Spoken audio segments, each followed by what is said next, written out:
नमस्कार। আমি Sitaram, welcome you all to school of share bazaar. আজকের যে বিষয়টা নিয়ে আলোচনা করব, আজকের অলমোস্ট আপনার নিফটি ক্লোজ হয়েছে, নিফটি বেশ পজিটিভে ক্লোজ হয়েছে। নিফটি ক্লোজ হয়েছে 21,840 ক্লোজ হয়েছে নিফটি। এবং ব্যাঙ্ক নিফটি ক্লোজ হয়েছে 45,908, মানে অলমোস্ট 46,000 টাচ করতে যায় ব্যাঙ্ক নিফটি, এবং নিফটি 22,000 টাচ করার মুখে রয়েছে। অল টাইম হাই আবার হয়তো দেখাতে পারে বেশ কয়েকদিনের মধ্যে, মানে বেশ 2-4 মাসের মধ্যে আবার হয়তো অল টাইম হাই দেখাতে পারে, কারণ সমস্ত দিকটাই পজিটিভ, যেটা আমি বারবার বলে আসছি। আচ্ছা, তো আজকের যেটা বিষয়, আহ, আজকের যে কেন ভিডিওটা বানানো হচ্ছে, মেন পয়েন্ট হচ্ছে ইনভেস্ট ইন ইন্ডিয়া বলে হর্ষদ মেহতার একটা ওয়েব সিরিজ ছিল, স্ক্যাম 1992। যে অনেকেই যারা শেয়ার মার্কেটে রুচি রাখেন তারা নিশ্চয়ই ওয়েব সিরিজটা দেখেছেন। বেশিরভাগ লোকেই দেখেছেন, খুব সুন্দর হয়েছিল, জনপ্রিয় হয়েছিল।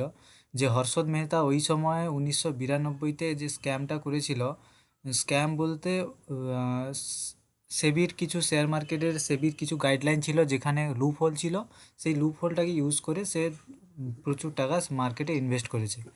এবং তারপরে কি হলো, আম, তারপরে সে ওইটা ধরা পড়ে গিয়ে তারপর তার পিছনে বিভিন্ন রকম শত্রু লেগে গিয়ে, তো সে ওই ওই ওয়েব সিরিজটায় একটা ছিল, একটা তার কাছ থেকে একটা ইন্টারভিউ নেওয়া হয়েছিল। সেই ইন্টারভিউতে সে বলেছিল যে ইনভেস্ট ইন ইন্ডিয়া, তাকে বাজেটের ব্যাপারে একটু ভাষণ দিতে বলা হয়েছিল। সেখানে সে বলেছিল ইনভেস্ট ইন ইন্ডিয়া, সো মানে ভারতে ইনভেস্ট করতে বলছে। পরে সেটা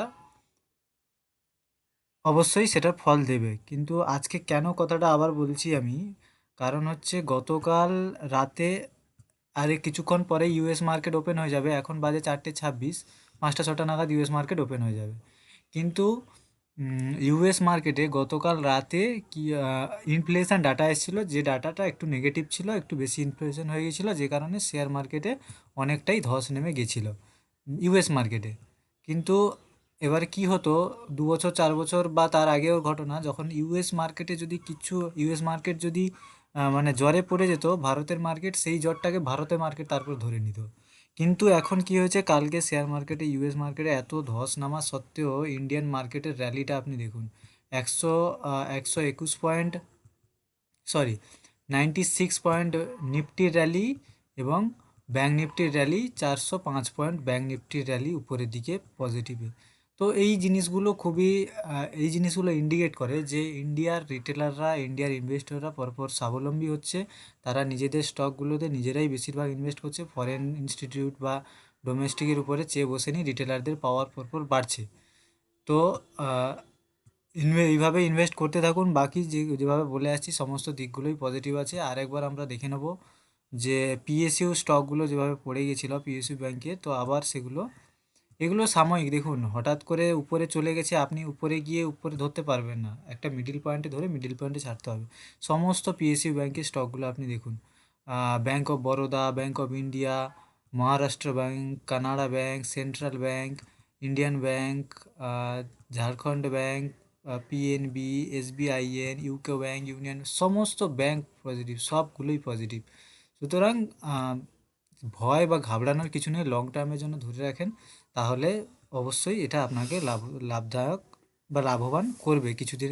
হয়তো লং টার্মের জন্য করুন, অবশ্যই আপনাকে লাভ দেবে। পিএসইউ ব্যাংকের স্টকগুলো ঠিকঠাকই দেবে, কিন্তু আপনারা ভুল সময় ধরে ফেলেছেন।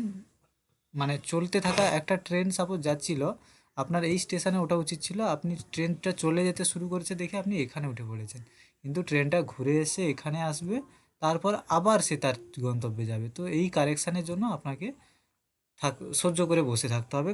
পেশেন্স ইজ দ্য কি শেয়ার মার্কেটে। এবং যেটা বিষয়, আপনি যদি ভেবে থাকেন যে প্রপার টেকনিক ছাড়া আপনি যেখানে খুশি কিনবেন, 10% প্রফিট হবে, 2 মাসের মধ্যে বিক্রি করে দেবেন, সেটা হবে না। সেটার জন্য প্রপার সুইং ট্রেডিংয়ের ব্যাপারে আপনাকে জানতে হবে। তো সেই সুইং ট্রেডিংয়ের ব্যাপারে এই চ্যানেলের মেন ফোকাস থাকবে ইনভেস্টিং আর সুইং ট্রেডিং। তো এর পরের ভিডিও আমি সুইং ট্রেডিং নিয়েই বানাবো। ধন্যবাদ, দেখা হচ্ছে আবার পরের ভিডিওতে।